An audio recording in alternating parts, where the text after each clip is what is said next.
it's gonna feel alright. Feet on the ground, but I just wanna fly.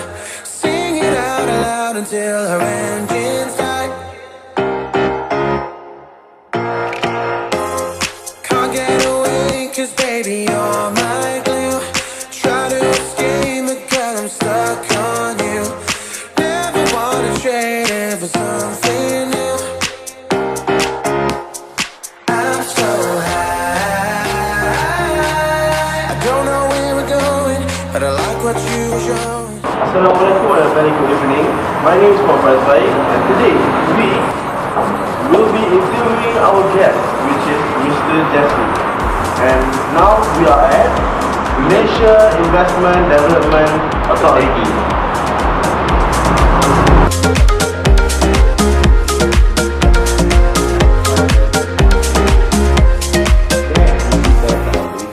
I know the sound is gonna feel alright. Feet on the ground. Okay. What are the obstacles that your agency face in conducting the 4.0 in Malaysia? It's similar to the challenges of companies face. We ourselves also face. When I say the challenges to the companies, it can also adhere to the challenges that the government agencies will face because of the change on mindset has to come on board, horizontal angle, culture of sharing, because knowledge has to be shared for you to move up. If not, if you are having this knowledge and you don't want to share, you cannot know how far it can go. So this culture will also affect a lot of agencies, a lot of ministries. We ourselves are changing to these needs, we are changing to all these things. Even these sessions, those days we would not spend 2-3 hours sitting like that because our core activity is getting investments. Now we have to change that. We have to talk to you guys so that you all also come up, because you guys are also part of the ecosystem. If without the talent, we bring in companies, talent tak ada, then how? So we have to change. All these are important. And within an organizations, the leadership role is also ever changing to the current needs of the technology that moving, and also the officials also need to embrace it. Okay. All right. Anything else? No. Any questions? Anything that you nak tahu? Yeah, One please. question. Yeah. Earlier, I think you mentioned about some of our talented people, like from Grab, Singapore, yeah. Grab, and then USB, Yeah. printer. Because maybe there are some problem here, so they choose to venture out Malaysia. So what are MIDA step will be taken? Firstly, to avoid like this kind of situation happen, and secondly, maybe we want to attract them back to Malaysia. Okay, there's two prongs to it, because you must understand that the world is becoming borderless. Okay, when the world is borderless, what happens? The idea of free movement of brains and workers. Okay, what happened at that point? Of course, actually, like Uber and all, MDAC did help them in the initial startup stages and all. So subsequently, when they are looking at funding, we do not have enough like crowdfunding, angel funding. We didn't have that concept. And Singapore, is an entrepreneur, and they do have that. That's why they put up the fees. And for the others. But your question on how do you attract brain back, I would recast that to how do you attract brains, not necessarily your own, but all over the place, and how do you encourage your brains to be developed all over the place. Because you see, remember my fundamental angle is borderless. You can sit in your PC and do everything, and then you can sell to the world, right? Similarly, in technologies also you can do that already. So there is now the issue of the borderless angle is coming in strongly. But of course, we are very nationalistic about it as well. So the only angle that we will look at is we will facilitate these people. We will encourage them to do a lot of patent rights, proprietary rights, and so on. So So that country will actually benefit.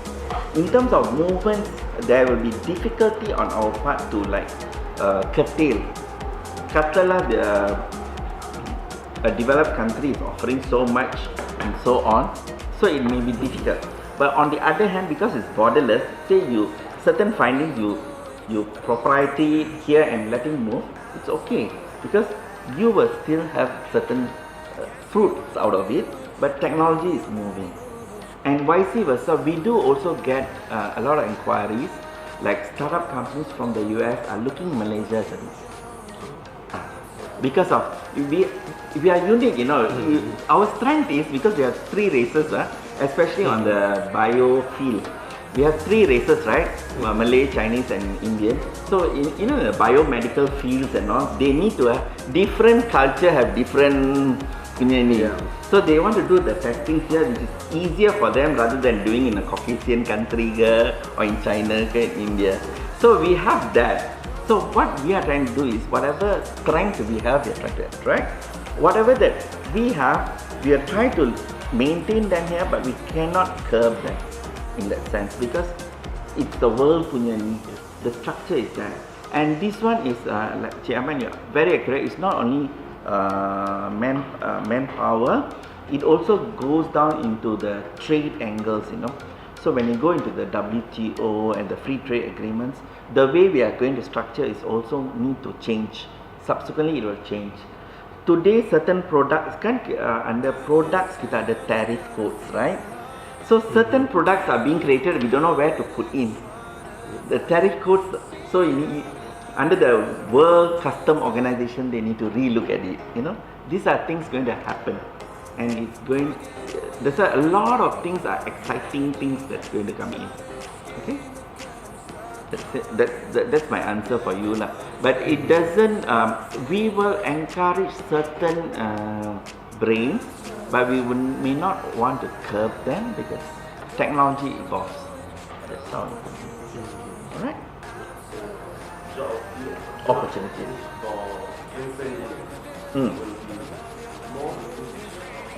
Okay.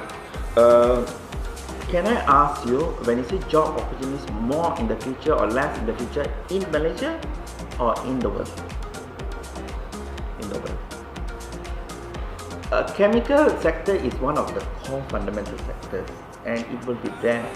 A lot of chemical, there's upgrading to it, chemical reactions. The scientists in the chemical field, as well as chemistry by itself, also is moving, evolving in that manner.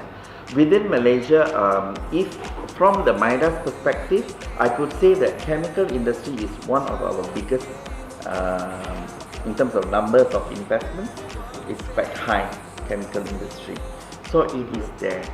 But you see, I would like to indicate further here is you should not look at just job opportunities. You should also look at whether I can create something from what I learned into something new, some new findings, new one. Then you move into that startup roles and moving into that direction. That's another angle that you want to think of. It's not like I'm telling you go for it, but you can think of that. And if you are looking at just the macam traditional like me, who just joined government and that's it, my first job, then you must look at how do you sell yourself from a chemical background, a chemical engineering background, that you are higher than the other candidates. And this one is soft skills and hard skills. So you need to have the soft skills. I would emphasize for students, especially the local grads, to always be not only observant, but you have to ask lots of questions, articulate yourself. My personal opinion as an assessor in MIDA, I'm one of the assessors for new intakes that come in. When we assess, without looking at document, we will know that the candidate is a local university grad and this guy is a foreigner. We will know the way they carry themselves and the way they ask. It's not like, a candidate will come in, mostly they'll wait for us to start tweaking. But if it's a foreign one, they'll start. I'm here for this. What can I expect? They will be asking us, so we can see it. So the idea here is to go into a job market. You not only your knowledge on the subject matter, your soft skills. That means your language. English is very important. If you are dealing with the Asian markets, and Mandarin is another field that you need to look at. If you are looking at Euro markets, German, French, English is already there, right? So these are things that you want to look at, soft skills to build up yourself. Especially if you are going to your third year and finally going to job market, very important. Because we get so many candidates who are good graders, CGPA very high. So what do we look at? The plus points. Are you a team player? How's your leadership roles? How is your articulation? So because say your CGPA is 3.5, another candidate is 3.35 or 3.4, but he is able to mingle, he is able to go into the team player spirit, he is able. So we will and you are not there. So we may go for the 3.35. It's okay because he can learn in the process. But these things are soft skills, very important. Okay. So that is my answer to that. I ask you what's your vision for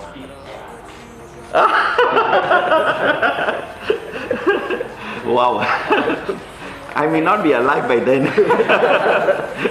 Okay, but anyway, you see, when technology moves, it's moving very fast. So we may not know what is going to come on board. The way I can go into that field of it. You know what? When I was young, in the 70s and 80s, I used to watch all these cartoon, flying cars, Space Galactica, that kind of things, Now it's becoming a reality. Drones is taking things now, but it may come a point that it can transport humans. We don't know. It can be 5IR, It can also mean that you may have a house in Mars, space, Things can go into that manner. On the hint side, because environmentally unfriendly, you may have different sets of needs. You like what Singapore is looking at. They are looking even if their sewage water to be drinkable water. Water issues. So these kind of issues will crop up in the future. And then in terms of political stabilities, how it's going to be, economic, even the way I see things, it can also look at a lot of movements, like as I mentioned, it can be borderless and whatnot. So how do you dictate on regulations? All these things may change. Your culture values, kita okay lah, religious, but the values that you have to see from the others who are coming on board, whether acceptance of all those things. So this all is going to go on. Why Japan call it Society 5.0 is because they are already technologically high, can develop. So when they came up with the Society 5.0 embracing 4.0, their angle is not only companies, they are looking at the living concept, comfort of a human being. That means when I'm born, what are these technologies will help me in the whole process. So that's already 5.0 for them. That's why smart cities and all. Maybe when you are in your 40s, 30s, 5.0 coming ready. But actually, development is very fast. To be very honest, 4.0, the whole idea started in 2012. Now it's like everybody is there, buzzword is there. Everybody is talking about it. So once this moves, the next stage, what? So the technologists, you guys, entrepreneurs, the innovators, will come in with something. So that's what's going to happen, right? Even I've seen some companies, some findings. The shirt they're wearing is with the nanotechnology and nanotechnology developments. The apparels we are wearing will actually listen to your body. That means if you're in a cold country, you need it warmer, it will create heat for you. that kind of things are coming on board already. Already research going on. It's like on a commercialization field. It's already there. So it's interesting. Very interesting. I don't know where we're going, but I like what you were showing. I'm so high. I can't see what we're doing, but I love your body moving. I'm so high. I don't know where we're going, but I like what you were showing.